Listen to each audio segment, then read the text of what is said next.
வணக்கம் ஃப்ரெண்ட்ஸ். இந்த குறிப்பிட்ட இடம் வந்து பார்த்தோன்னா பவானி ஜம்பை அப்படின்னு ஏரியா. இது வந்து கட்டை வச்சுருக்காங்க. வாழை வச்சு ஒரு 10 நாள் ஆகுது. இப்போ தான் முளை பிந்திக்குது. நெட்டுக்கா நெட்டு வச்சுருக்காங்க ஃபுல்லாக. இது அரை ஏக்கர் வருங்களா? இதுலேருந்து இது வரைக்கும்? ஓ, அது வரைக்கும் ஃபுல்லாகவே. அப்போ வரும் 1 ஏக்கர் வரும். 1 ஏக்கர் ரோட்டில் வச்சுருக்காங்க. வாழை வச்சு 10 நாள் ஆகுது.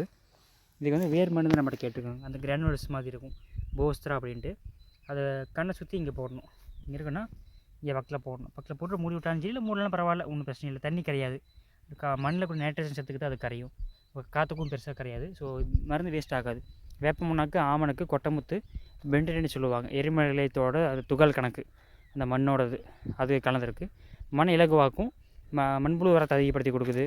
வேர்ப்புழு, வேர்க்கரையான், வேர் பூச்சி வராது, அழுகல் வராது. வேர் மருந்து போடாமல் சப்போஸ் கட்டை வச்சுருந்தா கூட கட்டை வந்து அழுகி போகாது, வேஸ்டேஜ் ஆகாது. கட்டை 850 கட்டை இருக்குன்னா 830 40 கொண்டு வந்துடலாம். 10 முன்ன பின்ன வரும், அது ஒன்றும் பண்ண முடியாது. ஸோ தெளிவாக கொண்டு வரலாம். ஃபஸ்ட்டு ஸ்டார்டிங் வர வந்து இது கொடுக்க முடியும். இதான் ஃபஸ்ட்டு டேங்க உரம் கொடுக்க போகிற கணக்கு.